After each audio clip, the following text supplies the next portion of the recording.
Hello guys, hi vlog. Welcome to my guys. Hello mga ka-boards. Kung sino pang hindi nakapalo, mag-follow na kayo. Mag-like and share ni Boy Dodong. Hi mga boards. Ito na nga yung last part guys. Ito na yung last part namin ni Pakistani. At sabi niya, i-videohan mo ako para makita dun sa Philippines. At sabi niya, ni-request niya nga, ginawa pa akong taga-video guys.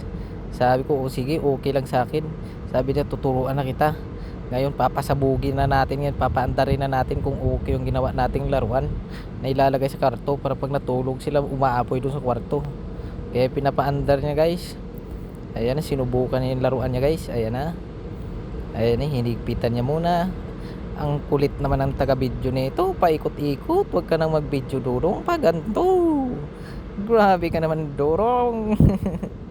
Ayun na nga, hinigpitan niya guys. Kasi inaano niya, ayan, tawang-tawa si Pristane kasi sabi niya, iano ko sa Philippines, ipapakita ko yung video na to kasi bihira lang siya nakakita ng Pakistan doon, isisend ko sa Philippines yung video nito.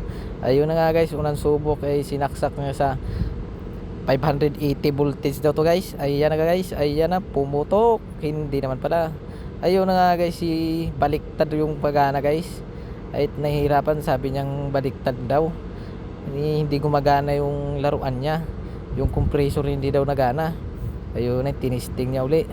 Ayun, pinatay niya yung, iwan ko anong pangalan yan, kinakabit-kabit niya, hindi ko alam kung anong pangalan yan. Ayun na nga guys, binunot-bunot niya yung mga ano, yung mga supot na inano niya, mga supot ng gagamba, hinatak-hatak niya. Ayan na, kasi hindi gumana yung compressor. Yun na nga guys, isang silip pa na yung nakikita na niya. Ayun ang pagsilip niya, binunot niya yung isa, ay bubunutin niya.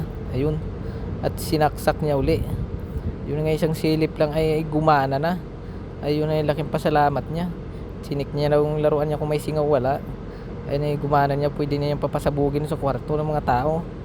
Ayun na nga guys, ayan na, inikot-ikot na naman niya. Anong pangalan yan? Bakit mo inikot-ikot? Baka malo-straight yan, hindi na yan mabalik. Ano ba yan? Ayun na nga guys, ito yung ano natin ni Pakistani.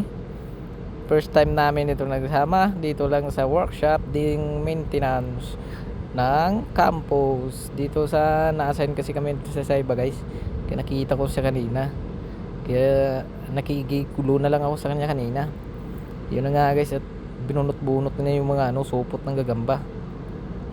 Ayun na nga guys, ayan, sabi niyang sa akin na videohan mo ako at ipasa mo tuloy sa Philippines para makita nila paano gumawa yung Pakistani, ang bilis. Ayan na nga guys, ayan, yun, tinister niya uli guys. Yun, iniikot na, dahan-dahan lang, baka malustrade ka ako, baka hindi na mabalik yan at hindi na maayos yung laruan mo. Ayun na guys, ayan na, hop, isa, dalawa, tatlo. Sinong mananalo? Ayan na. Sabay okay, kalas. Now okay, tamang Ismail si Pakistani at na okay na guys.